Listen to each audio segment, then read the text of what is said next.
Hello everyone, Google Productions here, and welcome to the behind the scenes of Ender Pro, which is the animation that I've recently released. Go ahead and set my frames here, and I will go ahead and turn on Screencast Keys for you guys. Okay, that is actually already on, so we're going to start that display. So what that does is it can show you right here what my mouse is doing. I think, yeah, okay, we're good. Um, so what Ender Pro is it was an idea to have this really sort of complex um, fighting scene. Well, it's not really complex at this point, but it involved me becoming introduced into animation. So, and a couple of credits that I need to give that I didn't give in the actual video. The rig is not mine. I don't personally remember who it was, but you can find a lot of rigs like this out on YouTube. So that's a shout out to um, YouTubers in general and even non-YouTubers who make these rigs and make it possible for people like me to get introduced to animation. In the future, however, this is not because I don't like these rigs. I actually like them a lot. They're very easy to work with. But in the future, I will be creating my own rigs so I can actually monetize it and stuff like that, because I actually am very, very particular about the way I credit people. And of course, right now I don't monetize videos, but that's usually because I don't. I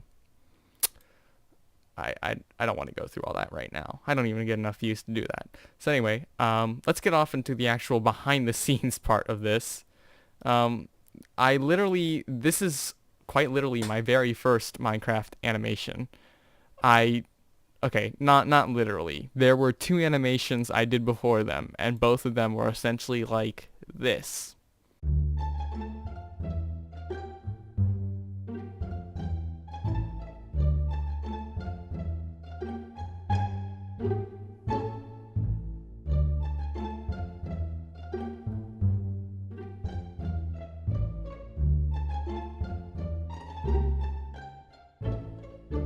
So you'll notice that it was just like a little walk cycle. That was the first animations I had done with Minecraft um, characters so far.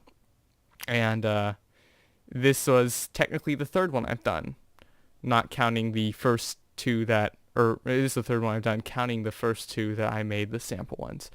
But instead of just scrolling through here and doing all that random stuff, I'm actually going to go through what everything sort of was. So we're going to go back to the center here. Let me show you sort of my layout first. So this is Blender, 3D modeling software that I use to create the animation. Obviously, if you haven't figured that out by this point, it's Blender. So this is actually exactly 2,000 frames in length. That is the entire animation. The credits and all that other stuff were added in after the fact by me in the video editing program, which was the easy part. The hard part was getting all of this done. But with Mindways, I was able to import this skyscraper into the animation. My camera's zoomed in really weirdly right now. But as you can tell, it's literally not much more than this. I literally just took the top chunk of the skyscraper and I added it in. So Mindways is a really fantastic tool. It's built specifically or programmed specifically for 3D printing, but I personally just use it to create scenes in Minecraft. And I suppose at some point I could be custom creating my scenes, but I don't know. We'll find out at some other point. But you'll notice I actually do have a lot of stuff here. So I'll go ahead and go through all of the stuff that you saw in the movies. You'll notice that there are like a bunch of curves right here. There's this one, and this one. And I can go through what all three of those are. But first, we're going to start out with the cameras. The cameras, I had about 6 or 7 of them. And down on my timeline here, I have markers for each shot, and each camera is bound to a specific set of markers so that when it crosses the timeline and the animation, it knows for example, at this second shot here, to transition to this camera right here. And likewise for the third shot and all of that. So it's not particularly hard to do. I put in like 15 minutes and I was able to figure out how all this worked. So I'm very familiar with the basics of Blender, but I've never used it for this type of animation before. I have obviously used it to create my intro animations, which is how I got to know Blender. Anyway, after I used quite a few cameras, like when one would be finished with one shot, it would transition to the next shot that it would have to do. So let's see if I can find a good example here, particularly later on in the animation. Okay, so this is the actual shot. This camera took up the second shot. So I have one keyframe here, one here, and it would just start moving, and the shot would take place, and then it would stop moving, and then it was set to automatically transition to the next shot that it would do, which is the fifth shot. So right there. Right about there. If you guys can track my mouse, I apologize. High definition makes it a little bit hard to see sometimes. But anyway, this particular camera was involved also in the 10th shot, looks like the 16th shot, and the 19th shot, and just a bunch of shots. So I liked reusing cameras. If I wanted to be really organized, I suppose I could use a different camera for all of them, but that would make it a little bit harder to manage, but it would be more organized. So let's go to the two character rigs now. Also, another credit that I forgot to give in the video was of this guy's skin right here. If I can go ahead and get a good view of it. Let me switch to render mode so you guys know what it looks like. This particular character right here, I don't know exactly whose skin it is. It was a random skin I pulled from the internet. The one thing I did change was taking out the eyes because they were in fact just below the eyes of the rig itself. So it looked really weird. It looked like it had 4 eyes. But anyway, that was that particular rig. The other skin is my custom skin that I created that has a special significance for me, but I won't exactly say what it is because that sort of gives me away, you know. It's supposed to be this mystery to me. But anyway, so that's another credit I should give is to the person who made that skin. If you're really that nitpicky, if you ever see this video, go ahead and call me out on it, and I will take all that time, go back through the files, and add you into the editing, hopefully. So, no promises, but I'll do the best I can. So anyway, now a couple other special things about this. One of them is, in fact, the inventory screen, which is, whoa, my mouse wheel's not working. Hello, there we go. Okay. So, whoop. Here we go. So you'll notice I have the red and the green box there from the inventory screen. Actually, where is that? Right about here, I think. Switch to render mode so you guys get an idea of what I'm talking about. This particular scene. Wow, that's actually a really good face. But yeah, this, you can't actually see the cube right now because the inventory sort of fuzzy interface thing is actually not appearing on here, but that's because I have it out of view. That's it right there. And there's also a little red border box right here that if we go to the rendering, you'll see this little faint red border right here. And that was also added in. Barely noticeable, but I think it's a nice touch. Anyway, the stylistic choice behind the inventory screen was to be as sort of Iron Man-ish as possible. I wanted this to look like a computer simulation, like these players were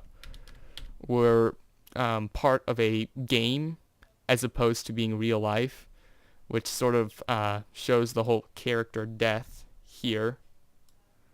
This character. Whoa, this is really weird. What is this? Oh, that's the other camera. Okay. So, wow, I feel a sneeze coming on. Okay. The most complex part of this animation was, of course, the battle scene. The slow motion battle scene, which I thought was going to look terrible until I actually animated it, and it didn't.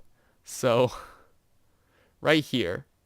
So when the slow motion started. Now, none of the sound effects were added in to the actual animation. The animation is entirely muted. I just did the sound editing in the video editor. But the slow motion I thought was going to look terrible. And it actually didn't look too bad. Now, the one discrepancy you guys may have is right here. His sword he's clearly holding his sword out in front of him. But when he stabs the guy, he has the sword switched around, almost like a Call of Duty style knife in a way. And actually, if we go to the animation, I don't know why I'm justifying this, but right here, you'll see that his sword actually switches position because he's switching the grip on the sword and then he teleports. So yeah. The other thing that I did was actually an Enderman particle effect. So when he shoots the arrows, he has like a little Enderman particle effect. Later on, if I were to revise the animation at all, I would have paid a bit more attention to detail on that. But what I did was I actually looked at a picture of portal particles or Enderman particles or what have you, and I actually created these particles. And creating them actually wasn't that hard. If we go all the way down here, you'll see that I in fact have 2 of the particles actually constructed. And that's because these particles are sort of base particles, and there are systems, actual particle systems in Blender. I could go through a bunch of technical stuff. Essentially, those objects became the basis for the particles that you see in the teleports. So yeah.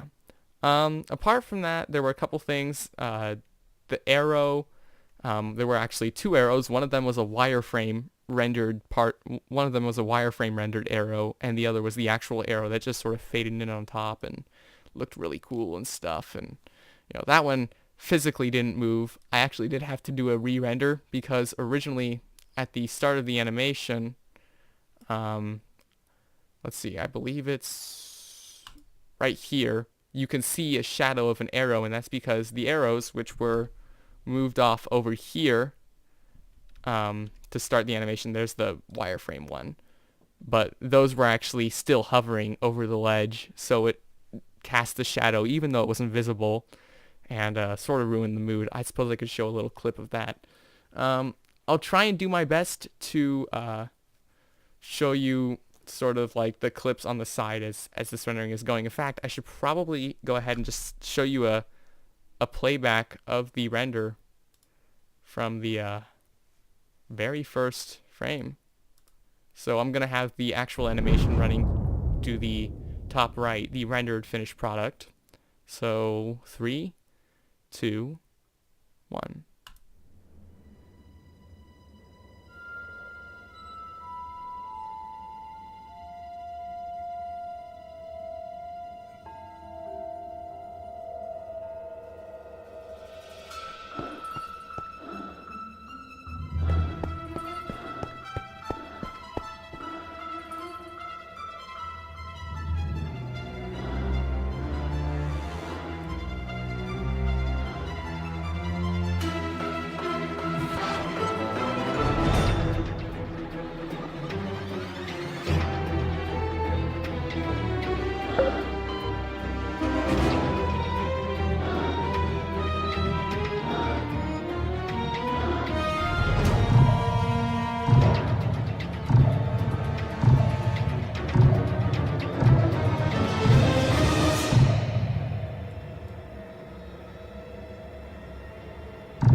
Okay, so that's pretty much it. The only other things to tell you guys, now that you've sort of seen that non-rendered version, my computer actually does a pretty good job with running that. So sort of basic stats of the video. It's rendered at 720p, basic 720p TV, and the frame rate was 24 frames a second, which Honestly, if I were redoing the animation, I would have run it at 30 or 60 frames, but 24 frames was, that 24 is technically sort of movie frame rate. That's what a lot of movies are filmed at, still are filmed at, really. And that's because 24 is sort of that magical number where you can add really good motion blur and make it look really fantastic. And so 60 frames a second also would have been more frames to render. Honestly, I'm not even going to bother doing the calculation. But 2,000 frames at 24 frames a second, and my YouTuber friend just logged on Skype. Yeah, it's a lot of frames that would have been made to render, which isn't necessarily a bad thing. It would just take forever. So yeah, little bit of stats. This was rendered over the course of 4 days. This particular week, which was, today is Friday the 10th. Friday the 10th? Yeah, Friday the 10th of January 2014. And this is going to sort of kick off my year of doing things, because last year I came up with a lot of ideas, and this year I'm actually going to start trying them out, and this was one of them. So yeah, let me know what you guys think. I'm open to constructive criticism. Please, nothing insulting. I know a few of you are going to do that. I still like to learn, and I would be open to whatever you guys have to say about my animation style, or what I could be doing better. So yeah, this is the long-winded behind the scenes of Ender Pro, the animation that I have just released, and I've been Cubicle Productions, and I thank you all so much for watching, and we will see you next time. Goodbye.